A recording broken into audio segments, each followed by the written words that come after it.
Okay, so there's two things I'm going to talk about. I want to talk about how to animate your screen item that you've created, but also I'm going to go through how to create those screen items a second time, because often if you see an example once, you pick up some things, but if you see a second example, you'll understand it more clearly. So I'm going to go through making a screen item of a star and then also animating a spaceship across the screen. So first I'm going to share my screen with you. And I think, there we go. And now we'll start by taking a look at what this program does. So in my background layer, I've added a couple things. I've added a star and a spaceship. These two lines of code make up the star. They're just two triangles, each facing a different direction. And I'm going to take them out of here because what I'd rather do is just be able to say, I want a star on my canvas at, say, I don't know, 200 over to from the left and down 150. And I want another star. Maybe make this one at 250 and not that far down, put them at 85. Okay. So what do? Here I have a comment for a star. Fancy that. I'm going to paste those two lines of code in and make them work for a star in whatever position I decide to put them, like here, the two positions. So every method, as you know, has to have a header.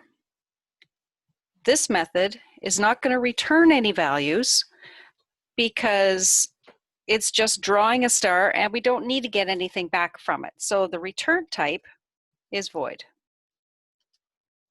I'm just going to call it star. And we need to put graphics 2D, B for buffer, and int x, int y for the location of my star. Every method has to have the lines of code, the instructions that actually are executed for the method blocked in the curly braces. So there we have this set up for our method. Will this work?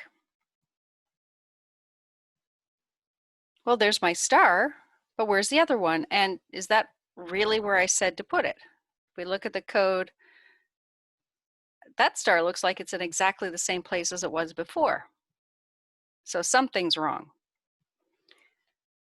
These values we want taken as input for locating the star on the screen. So I want this first value to be the left-hand side of the star, and the second value, the y value, to be the top of the star. So we're going to have to use x and y instead of hard coding values. If we analyze the numbers that we've got here a little bit, our x values are the 300s, the 285s, and the 315s. The smallest of those values, so if I put here, x equals the smallest value, 285. Then I can use x as a variable, x plus 15 will equal 300. This 285 here is the value of x. This is a 300 again, so that's x plus 15. This 315 is the value of x plus 30, and this is the same number, so same thing here. Now we're using our input value of x to calculate every single x value on the screen for the star. All right, we're going to do the same for y. If we look now, actually, we've got two different stars, but they're at the same height.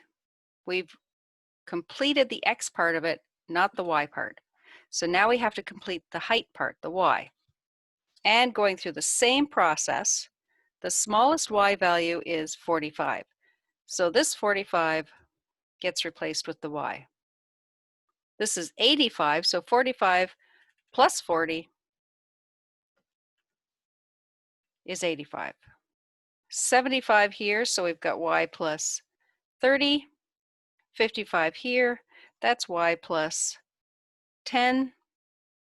75 here, that's Y plus 30. 55 here, that's Y plus 10. And I think we've now replaced every one of those hard-coded values with the variable plus how much they are from that variable. So their relationship to the number. And we have two stars with the top left corner at 200, 150, so 200, 150, and the other one is at 350 and 85. Okay, great. Now how do we animate that spaceship? If you look, I've got the spaceship being drawn in our animation layer because this is what I want to move. So any animation goes in the animation layer. You can have different animation layers if you like. So you can have a foreground animation, a background animation, but put your movement into the animation layer so it organizes your code a little bit better. Again, if I want to move my spaceship, right now I'm drawing my spaceship based off of the width, which is the right-hand corner of my screen, minus 200, and down 150. I want to move that spaceship from the right through the screen and off on the left. So if you look up at the top of the class, I've given you a value called frame. I put that in there for you to see it and think, hey, what's that?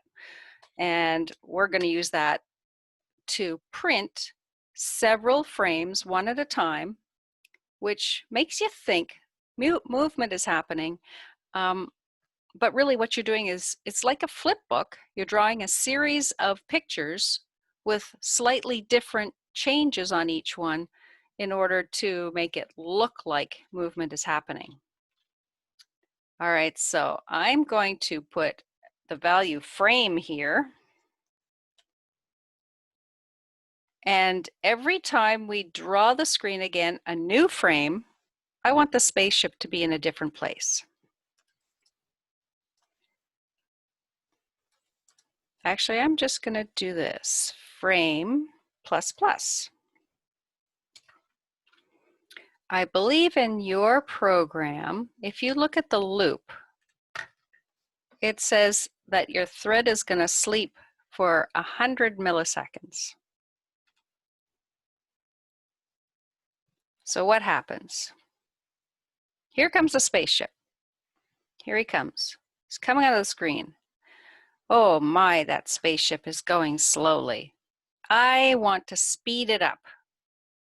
And that's why I was pointing out this thread sleep. I don't want to sleep 100 milliseconds. I'm going to speed it up and sleep for a much shorter period of time in between drawing each screen.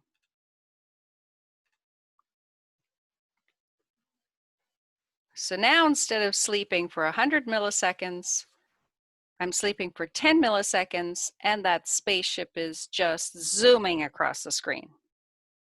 Okay, from right to left. And he goes right off the edge of the screen. And I'd like to see him come back on the right-hand side. So let's go back to our animation layer. And let's say if the frame is greater than or equal to the value of the width, that would mean that he is at 0. but that's the nose of the rocket at 0. So I want him to go all the way off the screen. I'm going to probably have him go 100 more pixels on the screen. And if he goes that far, I'm putting frame back to 0. But if he's not off the edge, then I'm going to add to frame. Okay, so now if we watch, he comes on the screen, he's zooming across. I could make him go faster if I want. It's actually, we're drawing each individual frame. Well, wait, what did I do wrong? Why did he disappear right there? I think I should put a plus sign instead of a minus sign. Don't know if you guys agree, but let's try that. And here he comes again. Okay, let's see. Is he going to go all the way off the edge of the screen and then come back on the other side? I think we already know he's going to come back on the other side because we saw that. Off the end and on the other side. Beautiful. Okay, so that's just one way you can animate your objects on your screen. You could not necessarily want them to go from right to left. You could go from left to right. You could go from top to bottom, bottom to top. You could have a randomly generated value, and it's actually very easy to get a randomly generated value for X as well as Y, and have